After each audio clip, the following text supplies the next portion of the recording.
Hi guys, Feeling Amira here. So, as much requested video, this is going to be how to make bread that is stuffed with cream cheese and candied jalapenos. You can replace the fillings with whatever you want, but it's super easy and I'm going to show you how to do it. So it is about 8:30 at night the day before I want to make this bread, and this is because this is a no-knead overnight bread. Here I have my flour pre-measured, and here I'm going to add my yeast and my salt. I'm just using iodized table salt, and I'm going to mix this together really quickly.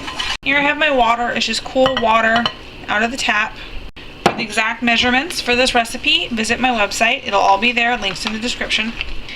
And notice that I'm using the end of the spoon. If you use this side of the spoon, it actually doesn't work as good. So just mix.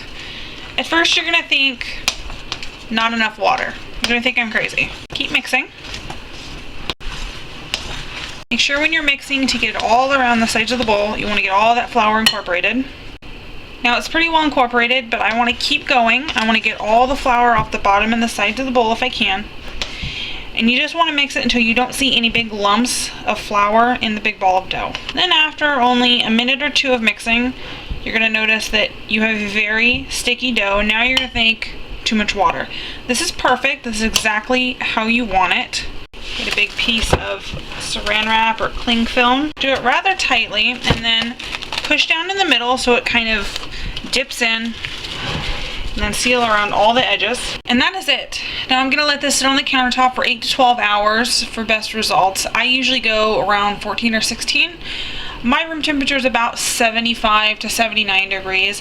If yours is cooler than that, I would suggest storing this in a slightly warm place like an oven. That's it. So this is what your bread's going to look like after about 14 to 16 hours. I've been about 15 hours. The dough is really sticky, so you're going to want to generously flour your work surface. The way that you know that the dough is nicely glutinous is you see those strands? That tells you that proper amount of gluten has formed. This is how we can get away with not kneading the dough. Spread a little more flour on top, push the air out a little bit. It's a great handy little tool to have is this little bench scraper. You're going to fold over from one side into the middle, all four corners. Then we're going to take our hands and we're going to form it into a ball. So the top down to the bottom, all the way around, forms like a little ball. A little bit more of that flour on top. Divide the dough into 4 equal portions, or about equal. Great thing about homemade cooking is it doesn't got to be perfect. More flour. I have a piece of parchment paper cut to the size of my pizza stone. You're going to want to set this to the side so you can put your dough on it when you're done. Take a piece of your dough, get a little bit of flour on top, flour on the bottom. You're just going to push it out a little bit. Flip it over if it gets sticky. You want it about the size of your hand. That'll work. This is cream cheese, full fat. Tastes best, and these are candied jalapenos. This is a local product called Sweet Heat.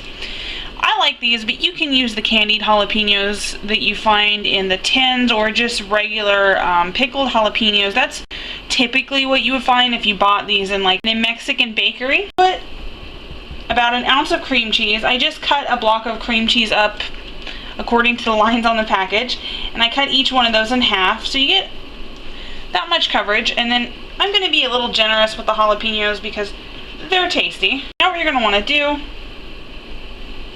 fold it over, pinch it together a little bit.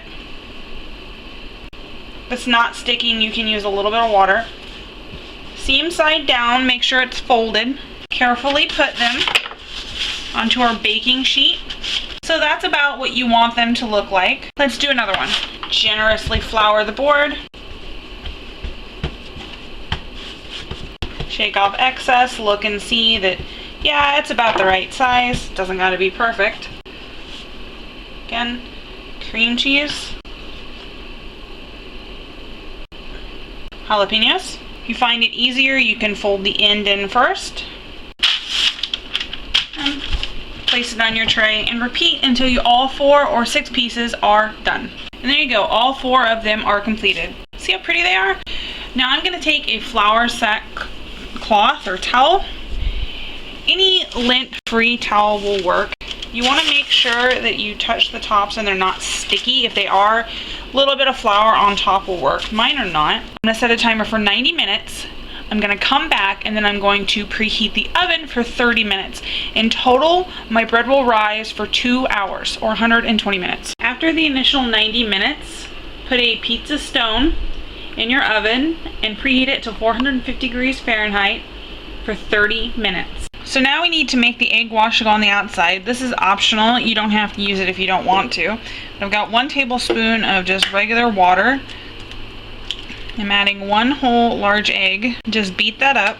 And after a total of 2 hours, this is what you have. Isn't that pretty? Now we're going to cut each piece of bread 2 or 3 times, about halfway down. You want to be careful when you do it. Use a pastry brush and carefully but thoroughly coat each little piece of bread.